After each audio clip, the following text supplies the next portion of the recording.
Hello everyone, my name's Spy. Welcome back to another video, and today this is something that I've been putting off for a little bit, but it is a discussion that does need to happen, and that is the future of A.J. Brown as the #1 receiver for the Philadelphia Eagles. We're going to talk about today whether or not the Eagles should look into trading the star wide receiver. This is a very difficult thing to talk about. There is a lot that goes into this, so we're going to come to a decision near the end that I think is very fair to the player and the team. So let's go ahead and get into this. So obviously 2025 wasn't the greatest season for AJ. We know that. Everybody knows that. He knows that. There was frustration throughout the entire season. It was very, very difficult, very choppy at times. There were moments where he was speaking about the team in negative ways, speaking about things publicly, airing things out publicly. I don't want to really get into all that. Personally, what I care about and what I care about here for you guys and talking about is what happens on the field. I think what happens on the field is way more important than all that stuff off the field. So if we look at his season, he had 120 targets, 78 receptions, 1,003 receiving yards, and 7 receiving touchdowns. There's a reason Kevin Patullo just got fired. Obviously, you don't want your star wide receiver only having 1,000 yards and 78 receptions. Was still 13th among receivers. Yards were still down this year. They've kind of been going down for receivers and stuff. 1,000 yards is fine. You want to see him put up those 1,400 yard seasons we became accustomed to in years past. Let's see right here. So he had a 100.1 passer rating when targeted and 11.9 average depth of target. We're going to get into more advanced stats in a second, but I mean, you can see here when Hurts did target him, he still had a 100 passer rating. So I've looked at some of these stats already before the video, obviously. There's some interesting things with the advanced stats that you might find interesting. Now, what I wanted to talk about was really the nature of this offense because, I mean, as we all knew, last year was a disaster. They never really had an identity.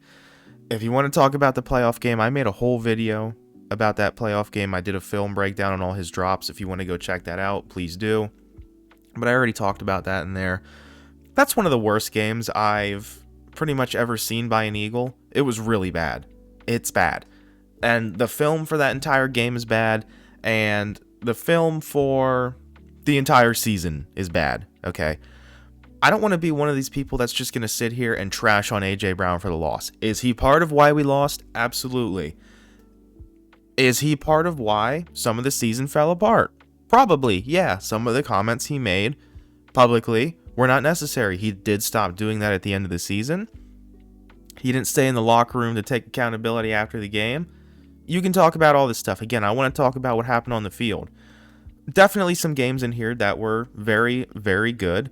And there was some bad in here, some drops and stuff. The Chargers game had a major drop for a touchdown. But Chicago put up 132 yards. Second Dallas game, 100 yards. Minnesota game, 121 yards and 2 touchdowns. Rams game, 109 yards when they actually threw to him. So when they actually targeted him, he still was definitely making an impact. You can say that. And if we want to talk about the offensive identity, well, then you could say, well, last year he didn't have his greatest season in 2024. And I would counter that with, sure, but when he got his opportunities in 2024, I mean, some of these games like Pittsburgh, 8 receptions, 110 yards, 97 yards against Washington, 109 yards against the Rams, 109 against Dallas, 116 against Cleveland, 119 against Green Bay, was great in the Super Bowl, was great in the Washington game, 96 yards and a touchdown. When they needed him in 2024, he was still great. So, obviously, that was a different offense. 2025, Patullo comes in, and it doesn't look good. It didn't look great for Devontae Smith either at times. I mean, we can pull up some of these route charts here. I mean, I'm more than happy to pull these up if we want to talk about that. We have the next gen stats here. I don't know if they're going to like me showing this, but I mean, they lock it behind a paywall, so I guess I'll give you guys this. I mean, we pull up some of these route charts. Here's against Washington. Had a good game. Actually, went over the middle of the field, but curl route, out route, whip route, out route, curl. I mean, you start looking at some of these route concepts, and it looks like a child drew them up. Now, Chicago, one of his best games of the season, going over the middle of the field, attacking deep down the field, coming underneath. Pretty solid game here. Not a ton of yak. This is what you want to see out of A.J. Brown. We keep going. Now, this is terrible. I know he still had 100 yards in this game. This is terrible. There's a reason he did pretty much nothing in the second half. This is horrible. Out routes, one crosser. This was in the red zone, and there's just nothing in the middle of the field, nothing downfield, really. This is horrible. This looks like a fourth grader drew that. If you give a fourth grader a play sheet and told him to draw up some routes, this is what he would draw up. I mean, there's a reason Patullo's gone. This was one of his worst games of the season. This was against the Lions.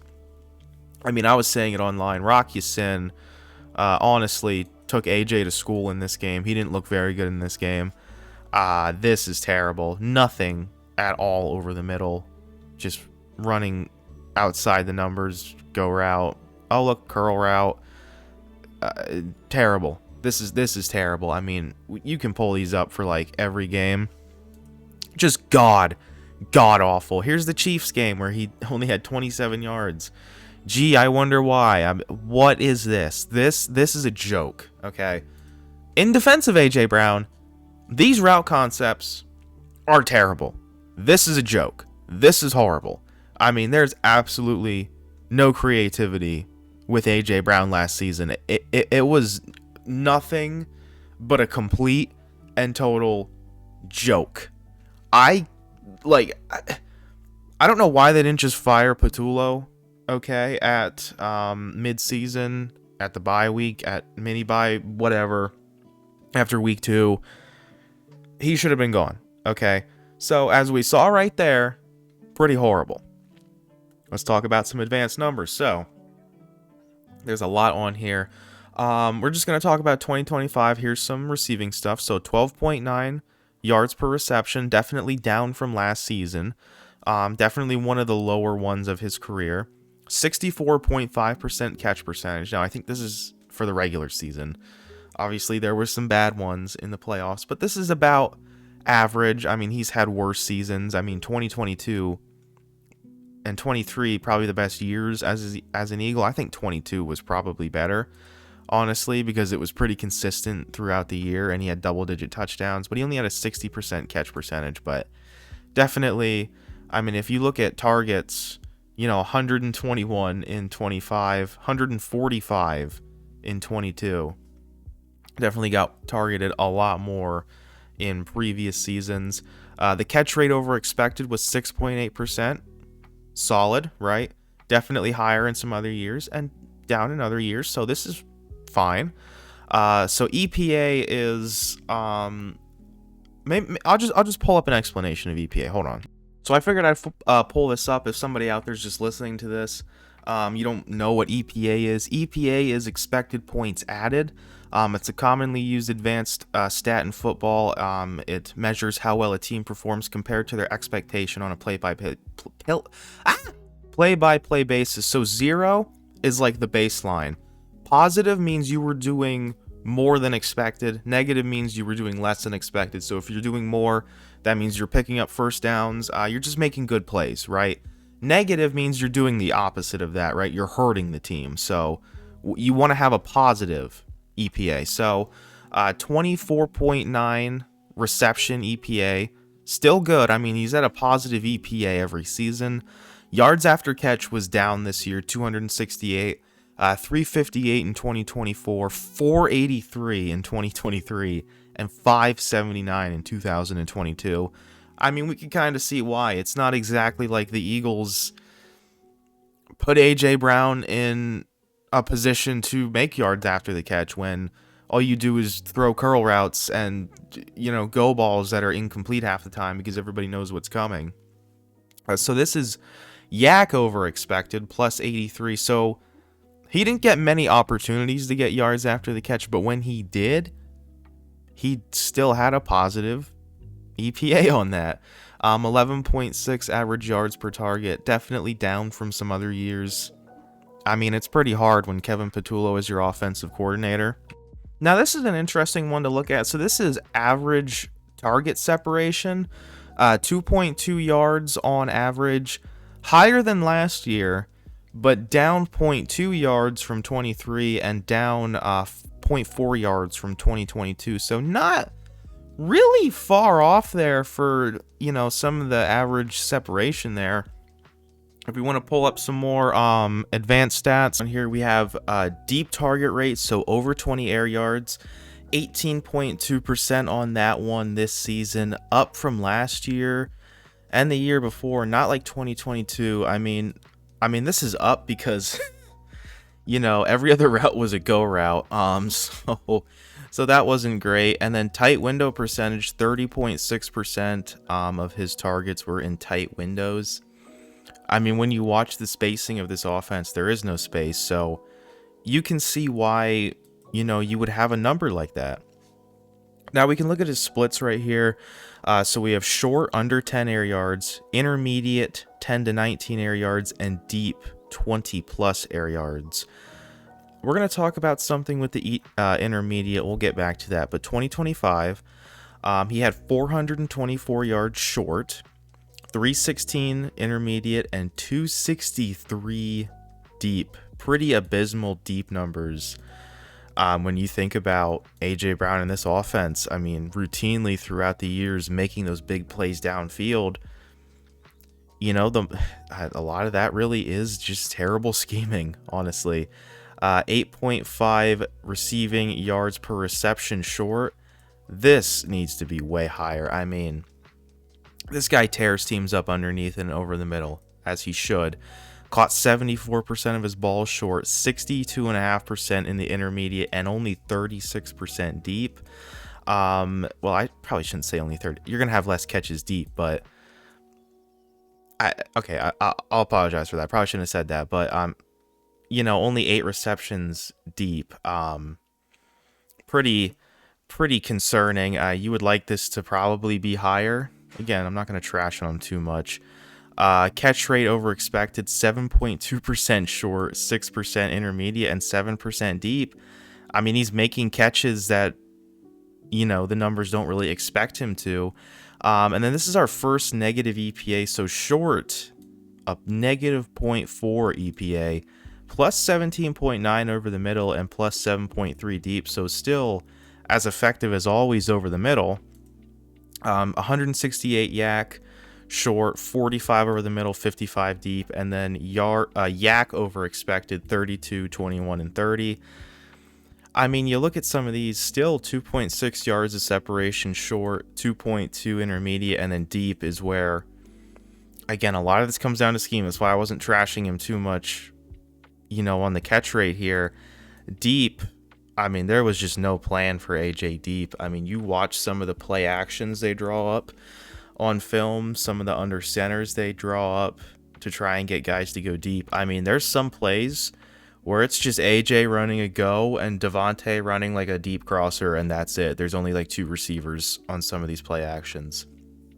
It's truly dreadful. I can't believe an NFL offense was allowed to run this.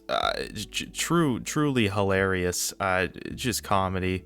And then we have a deep target rate percentage. I don't know why that really is on here. And then tight window percentage. So we saw earlier 30% in tight windows just in general. Here's where that comes from. 24% short, 28% intermediate, and then deep 54.5%. So those are a lot of the advanced numbers. Obviously there's more stuff than that. I know his miles per hour were down a little bit, but let me get to another point first. So intermediate, I mean, as we can see on these advanced stats, was still really good. And that's where he tears teams up. I have a Brendan Deeg tweet here. This guy's one of the best editors, just in general for the NFL. Go check him out. But, you know, there's the people that say, oh, Jalen Hurts doesn't want to throw over the middle. Oh, Jalen Hurts can't throw over the middle. Oh, he doesn't have the ability to throw over the middle. Oh, blah, blah, blah, all this crap.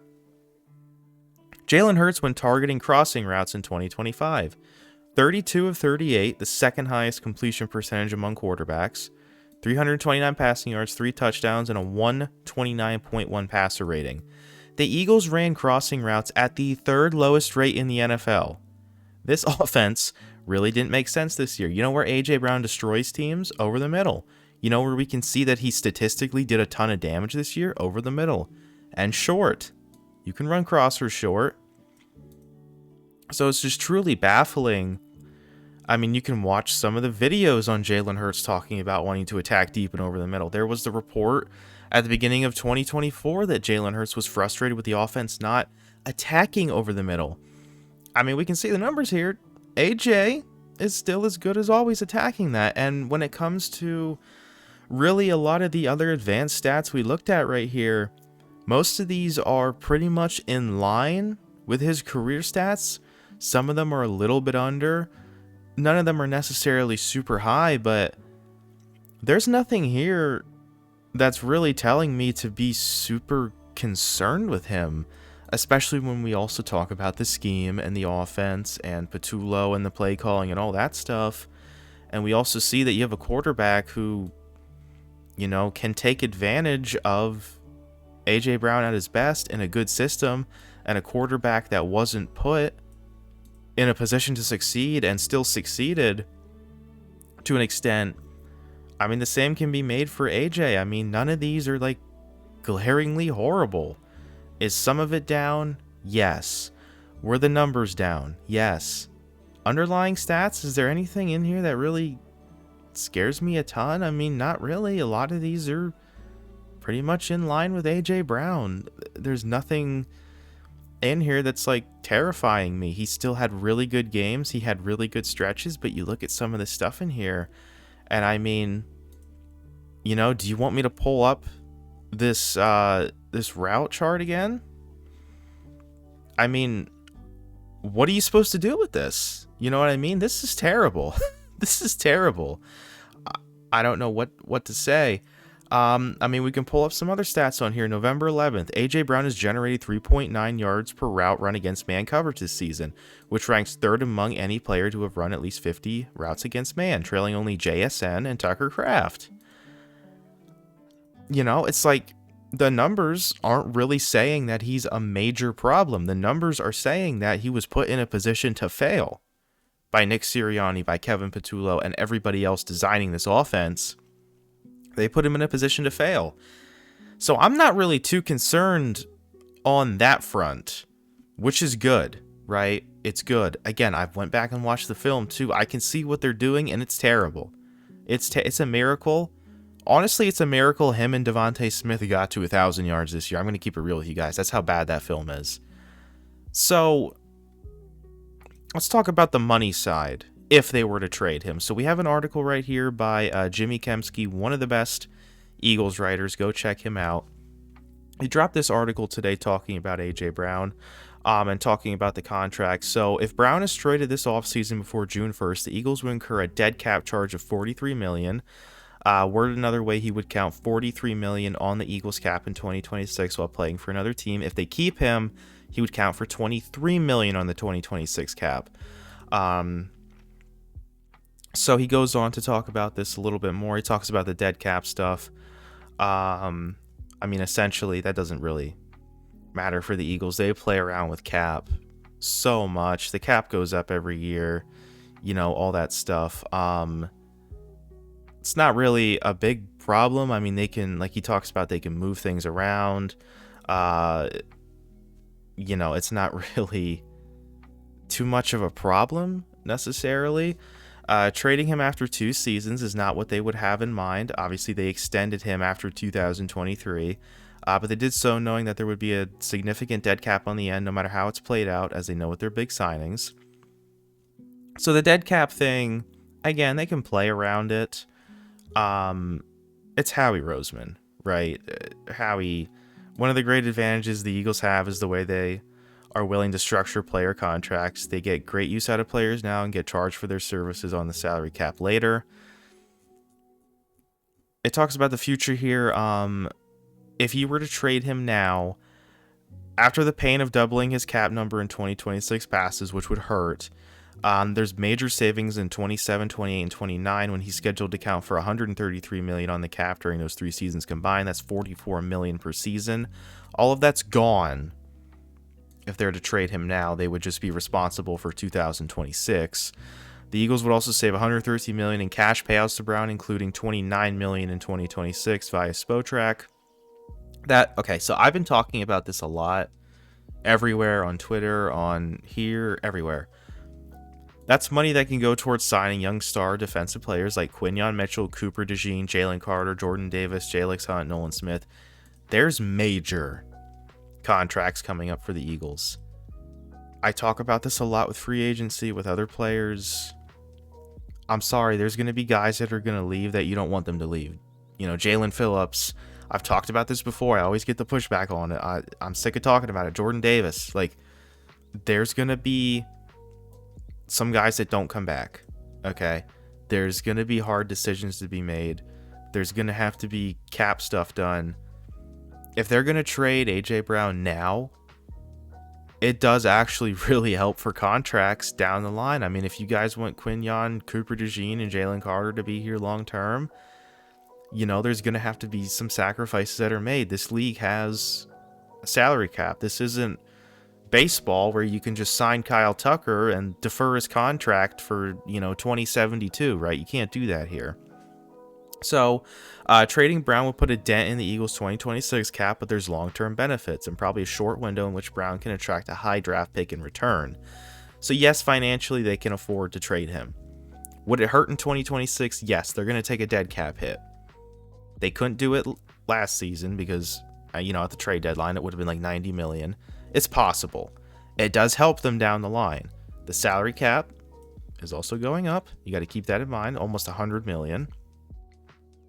Or the last couple of years, it's going to continue to go up. There's that big TV deal coming up over the next couple of years.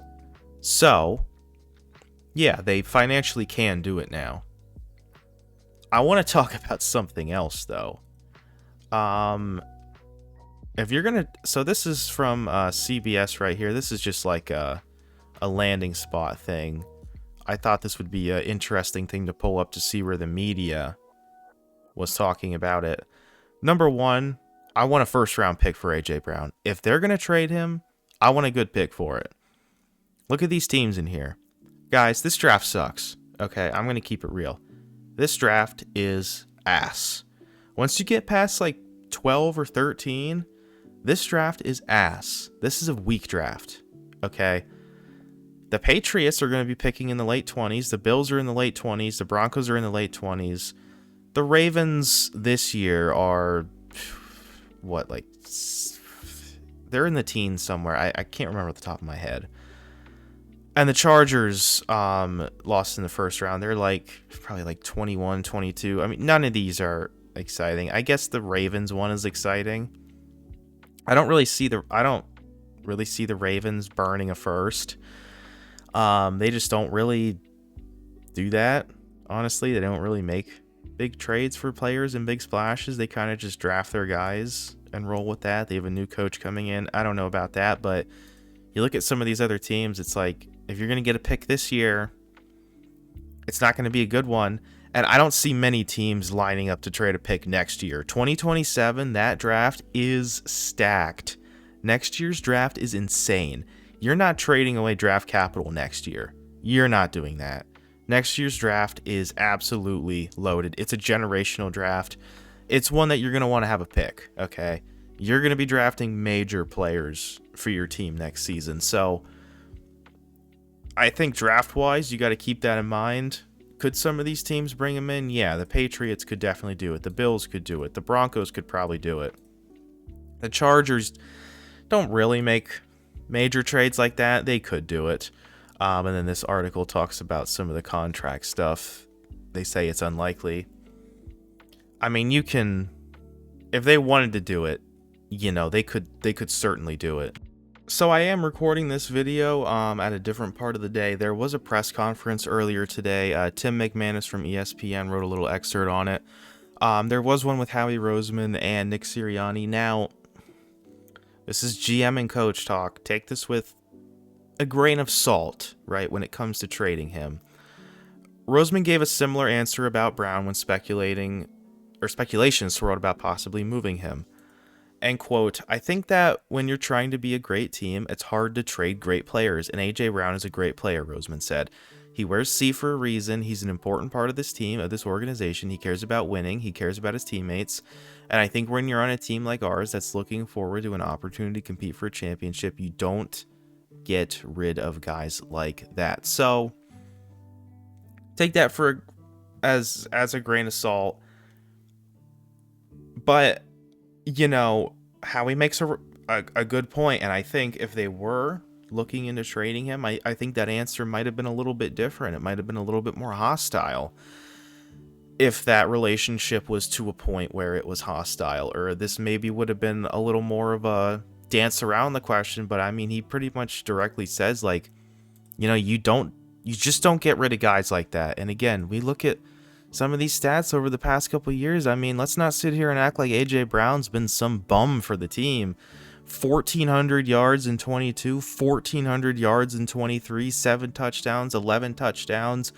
Monster years. He showed up in both Super Bowls. He's been big in playoff games. I mean, this guy's been a monster in his career and has legitimately been a top 3, top 5 receiver until this season. So let's get to the conclusion here. Should they trade A.J. Brown? No, would be my answer for now. However, if you get a God offer for him, I would do it. And I would do it on the premise of him being a little bit older now. And if you get a God offer, I mean, he is 28. You get a God offer, anybody's on the table. Right? Everybody on this team's on the table if they get a God offer. If you don't get a God offer with a pick for next year, I don't want a pick this year. Okay? F your pick this year. I don't want your pick this. I want your pick next year. Okay? I want nothing to do with 2 picks in this draft. I'm good. I barely want 1 pick in this draft. This draft sucks. Okay? Keep that in mind. You're going to have to deal with the financial implications of it too. I'm keeping A.J. Brown. Okay, that's just me. That's me. I think after what we've looked at here today, you give A.J. Brown another year next year to come in, fully reloaded, fully recharged, fully healthy, no injuries, nothing like that. He was banged up in 24. He was banged up coming into 2025. You give him a new offensive coordinator, a new team that's hungry, that wants to go out and prove itself. And I think you could see a return to form. Okay, this is a 14, 15, 1,600 yard receiver at his best, a double-digit touchdown guy. I agree with Howie Roseman. You don't just let that walk out the door. If you guys want to go back to watching Greg Ward and Jalen Reagor and Joshua Perkins and Mac Hollins and all these trash cans at receiver over the years, John Hightower, if you guys want to go back to that, hey, be my guest. Okay, me personally, I'm going to hang on to A.J. Brown, and I'm going to give him a chance next year with a new OC and a rejuvenated season to prove himself. And I feel okay with that. So that's my opinion. You know, those are my thoughts on this. Keep A.J. Brown.